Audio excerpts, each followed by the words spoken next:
AskReddit by Ching92. What large company was shut down because of one bad decision? Schlitz beer once tried to increase their bottom line by using cheaper ingredients. Result: poorer quality, including a slimy mucus at the bottom of the bottles, which in turn caused sales to drop hard. They reversed back to the old ingredients, but the customer base never trusted them again, and Schlitz died off. I still miss Schlitz gay.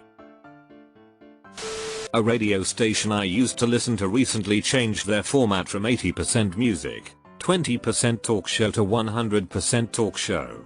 Then they were like, oh, you can still listen to the music but it's only going to be on our app.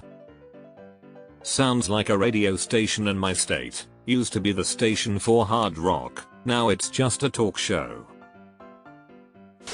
Radio Shack trying to compete with Best Buy in bigger ticket consumer electronics rather than sticking to what they did best.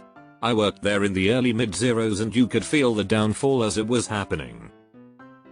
They're demanding my home address and phone number to sell me some AA batteries played a role as well. As in seriously, would not let me make the purchase otherwise. I left $2 on the counter and walked out with my batteries, told them to call the fucking cops. Circuit City when they decided to fire 3,400 seasoned employees and replace them with high school kids, who will work for less, thinking it was a smart business move. Yeah, nothing more frustrating than going into a store to spend 4 figures on a computer 20 years ago and have a kid that knows nothing trying to sell it to you. RIM thought iPhone were no threat to the more business-oriented BlackBerry. BlackBerry also failed to cater to their unexpected secondary market teenage girls. There was a time, roughly 2007 to 2010, when the BlackBerry was the must-have phone thanks to its messaging system, which was free as long as you had some call credit. This meant that you could text your friends all day long for free at a time when texts cost real money per text sent. They could have conquered the world if they'd made teen-friendly hardware. Sears refused to expand into e-commerce despite them fully having the capacity to do so in the early 2000s. Same could also be said of Blockbuster and their refusal to embrace streaming video.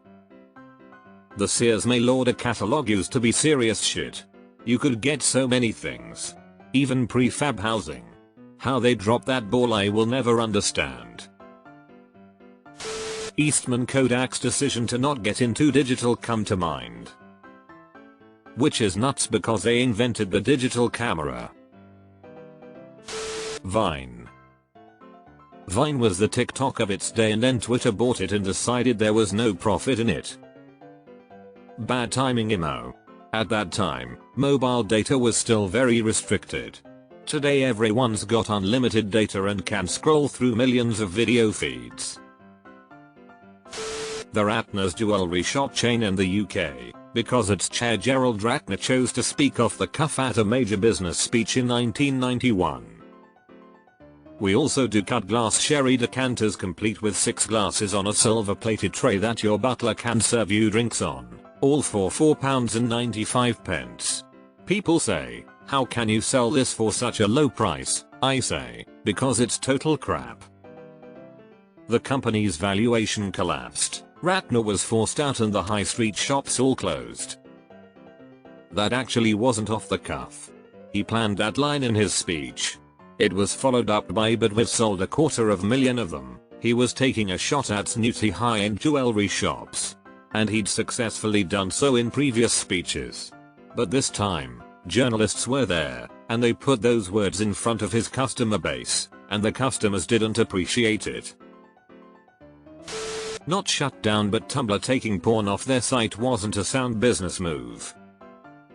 It also happened super quickly. They experienced a drop in traffic of around 30% within days and never really got it back. The value went from $1 billion USD when Yahoo bought it in 2013 to just $3 million in 2019.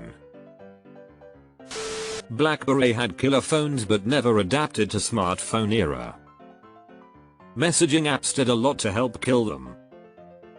The killer feature in the consumer space was BlackBerry Messenger. an instant messaging service that used data and operated on any BlackBerry. If they'd gone cross-platform earlier and got ahead of WhatsApp and Facebook, they'd have had a good chance of holding the market position, in that area at least.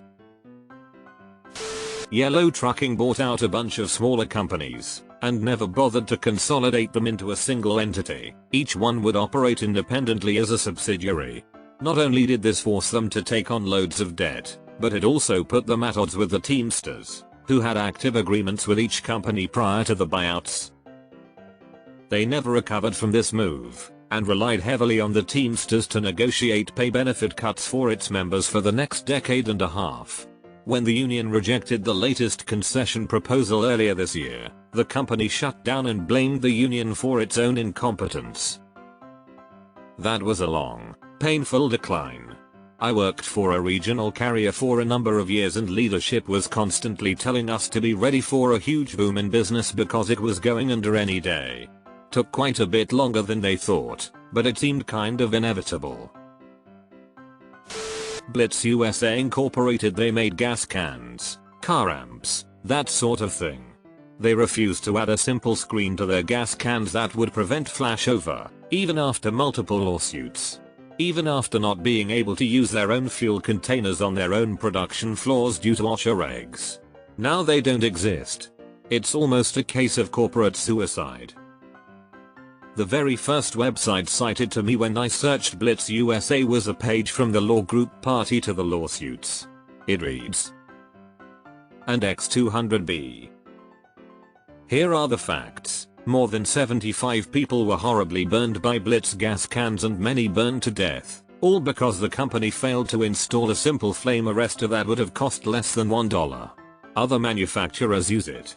Blitz USA did not because Walmart squeezed its margins. Blitz USA wanted to produce a cheaper product even if it was dangerous.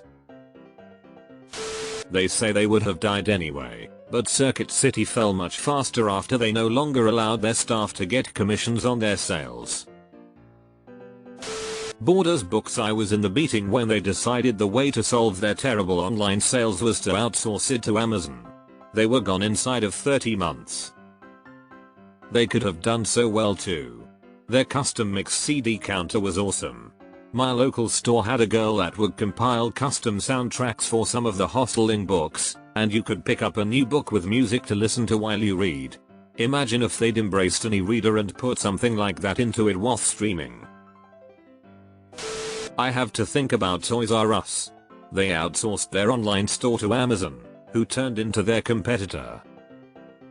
Toys R Us is yet another case of pay raiders destroying a brand to make money. Barings Bank let an absolute idiot by the Nick Leeson run the Singapore office, then gave him enough money and no oversight that he single-handedly bankrupted the entire company. They didn't want to pay for separate heads of sales and settlements, so he was able to cook the books and cover his tracks. Lots of people knew something hinky was going on, but no one would buck the culture and put their neck out. Bethlehem Steel, CEO threw lavish parties from workers' pensions. That was the beginning of the end for a once great company. My grandfather was one of many hard-working steel workers that lost his pension due to a bad CEO and a board that didn't care. Seeing the cement HQ being taken down in one glorious implosion was a true sight after it stood like the Tower of Sauron in the middle of a forest for decades.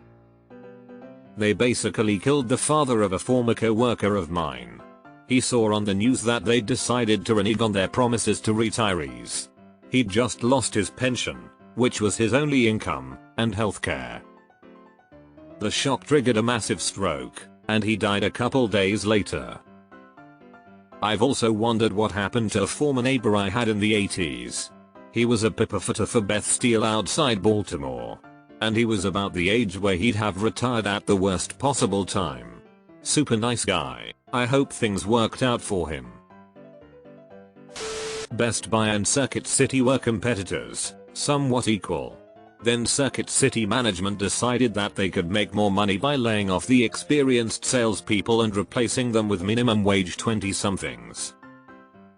And now Best Buy has been counters telling them to close up all their brick and mortar stores because the numbers show they make a ton in online sales. Bean counters don't use common sense like people want to hear speakers before buying them, or people feel way more comfortable buying those $300 Bose earphones if they can try them on and also have an actual place to return them if they stop working. Where I live, we went from 2 large Best Buys to 1 small one, so I usually end up buying from Amazon for half the stuff I would have gone to Best Buy to get. Quiznet over-franchised their stores and screwed over their own franchisees. The venerable Encyclopedia Britannica had ample warning that the world was going digital, but they didn't want to cannibalize sales of the print encyclopedia, so when they finally and reluctantly offered the encyclopedia on CDs, they charged $1,500 for it and made the brilliant decision to make it text only. I worked with the guy who made that decision. Everyone hated him. Not quite dead, but Miku, https://mikika.com right square bracket open bracket https://mikika.com released a bad firmware for their baby monitor which destroyed the onboard storage. They did the right thing and replaced all monitors out in the market, but then went bankrupt and recently got purchased and brought back to life with nearly every feature that used to be free now behind a paywall. And X200B. I wonder how the QA engineers working on that product feel about missing that bug. Not shut down, but special consideration should be given to Xerox. They are the originators of both the mouse and the GUI interface every PC has been based on for almost 30 years. Both Jobs and Gates stole this technology. There was a TV movie in the 90s called Pirates of Silicon Valley, all about Bill Gates, Steve Jobs, and the rise of PCs in the 80s and 90s. In one scene, Jobs is tearing a strip off Gates for Windows 95. Jobs is accusing Gates of stealing the idea of a GUI interface from the Mac OS. Gates shoots back, "We both stole it from Xerox. You can't be mad just because you stole it first." Arthur Andersen. Largely due to the Enron scandal. Arthur Andersen's collusion with Enron was less a matter of making one big mistake, and more of an ongoing, multi-year, carefully planned and coordinated scheme to defraud customers, investors, taxpayers, and government regulators at every level, and not just financial regulators, but regulators in the energy, public works, utilities, housing and welfare sectors as well. Blockbuster. They were offered quite a bit from Netflix, but they decided now.